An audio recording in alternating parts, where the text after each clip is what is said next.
Girls trip, girls trip.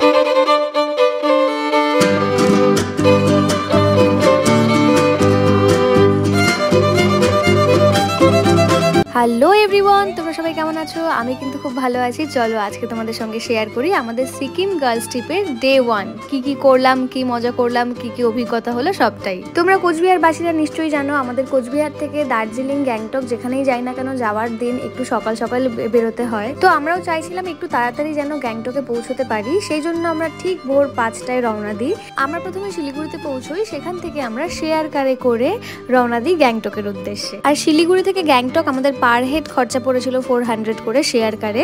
তবে এটা বলতেই হবে গ্যাংটকের থেকে দার্জিলিং এর রাস্তা কিন্তু খুব সুন্দর, মানে চারিদিকের পরিবেশটা। তবে এবারে ট্রিপ যেহেতু সিকিম, তো সেই সৌন্দর্য দেখার অপেক্ষায় আমরা বুক বেঁধে রাস্তাটা চলছিলাম। এবারে দার্জিলিং এর থেকে গ্যাংটকের ডিস্টেন্সটাও কিন্তু অনেকটাই বেশি, 5 ঘন্টার জার্নি শিলিগুড়ি থেকে মোট। সেই কত সকালে বেরিয়েছি, খুব খিদে পেয়ে গেছিল, ব্যাগে বিস্কুট বাউলি যা ছিল সেগুলোই খাচ্ছিলাম। শিলিগুড়ি থেকে রওনা হওয়ার 3-4 ঘন্টা পরে গিয়ে দাঁড়িয়েছে গাড়ি আমাদের খাওয়ার জন্য একটা হোটেলে। আর আমরা সেই সকালে বেরিয়েছি, সারাদিনের জার্নি করছি, খুব লাইট খাবারই আমরা রেখেছিলাম, ওই অমলেট, সবজি, ডাল এইসবই। খাওয়া দাওয়া করে আরও 1 ঘন্টা জার্নি করে কিন্তু আমরা তারপর পৌঁছে গেলাম গ্যাংটক। যতটা ভাবছিল ততটা ঠান্ডাই হ্যাঁ, গরমই লাগছে, ঠান্ডা নাই। গ্যাংটকে আমাদের দেওরালি বাজারের ওখানে নামিয়েছিল, তারপর সেখান থেকে আমাদের হোটেল ছিল কিছুটা দূর, মানে এমজি মার্গের কাছাকাছি আমরা হোটেল নিয়েছিলাম।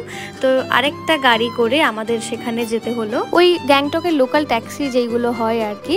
তো সেখানে 250 টাকা গাড়ি ভাড়া লাগলো আমাদের টোটাল। আমরা যে হোটেলটায় ছিলাম সেটার নাম ছিল সুমিত তাকসাং। হোটেলটার অ্যাম্বিয়েন্স খুব সুন্দর ছিল, আর আমরা যাওয়ার পর আমাদের খুব সুন্দরভাবে ওয়েলকাম করলো ওরা।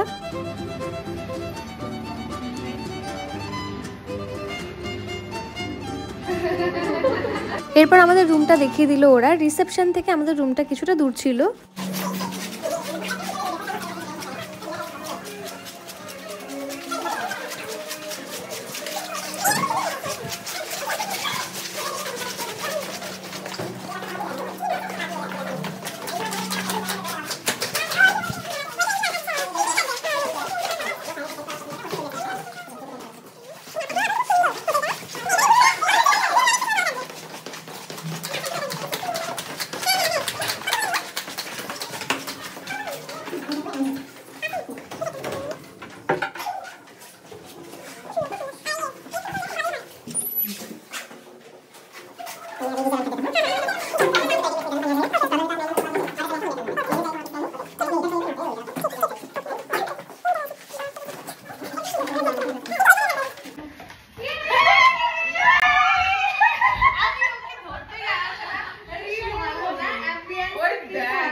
এটা all credit goes to Tinni. Tinni একদম খুঁজে এই হোটেলটা বার করছে।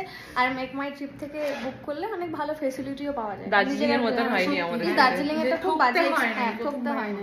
দার্জিলিং এরটা খুব বাজে এক্সপেরিয়েন্স হয়েছিল। I hope make my trip Jio. রুমে আসার পর আমরা প্রত্যেকে ফ্রেশ হয়ে নিয়ে একটু 30 মিনিটসের পাওয়ার ন্যাপ নিয়ে তারপর একটু কফি খেয়ে আমরা রেডি হলাম। রেডি হয়ে আমরা যাব এমজি মার্গে। চিনি লাগবে তো, চিনি পাঞ্চে হয়েছে, কিন্তু জাল হয় না, এটা তো অত টেস্ট হবে না, ওইরকম জাল ফাল নাই কিছু না। গোল্ডেন টিপসের চা পাতা আছে, বাড়ি নিয়ে যাবা। তুমি কি তো চিনি কেমন খাস?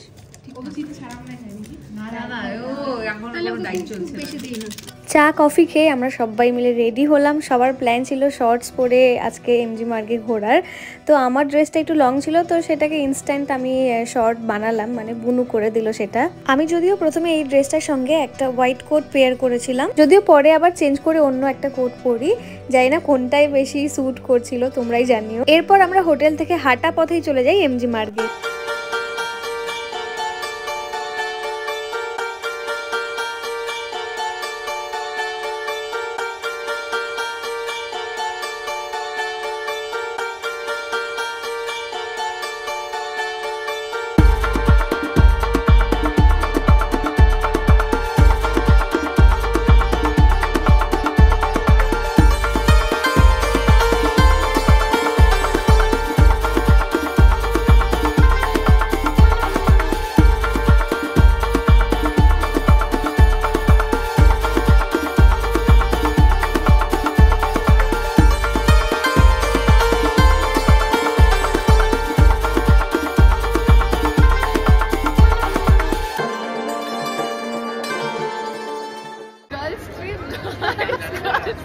তাই নাকি?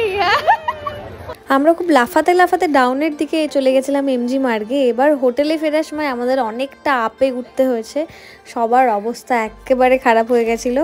আর এমজি মার্গেই আমরা এতটা লেট করে ফেলেছিলাম যে ওখানকার খাবার দোকানও বন্ধ হয়ে গেছিলো। এবার হোটেলই লাস্ট ভরসা। তো একটু যদি খাওয়া পাওয়া যায়। আগে চল চল কিচেনে যাই। যাইস না তিনি। স্টাইল করে সবাই হান্টিং আর হাই হিল পরে এই হিলে আপে ওঠা কি যে জ্বালা সবাই বুঝতে পারছিলাম আমরা। খুব তো নাটানাটি করে আসলাম, কিন্তু এবার জানি না কালকে যেতে পারবো কিনা নর্থ সিকিম। আগের দিন একটু পাস করতে হয়, জানা ছিল না এটা।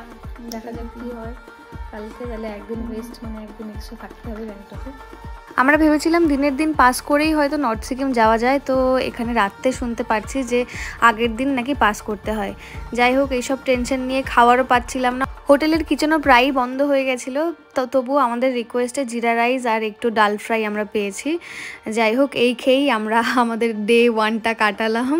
নেক্সট ভিডিওতে শেয়ার করব ডে 2। আজকের মতো এখানেই, টাটা।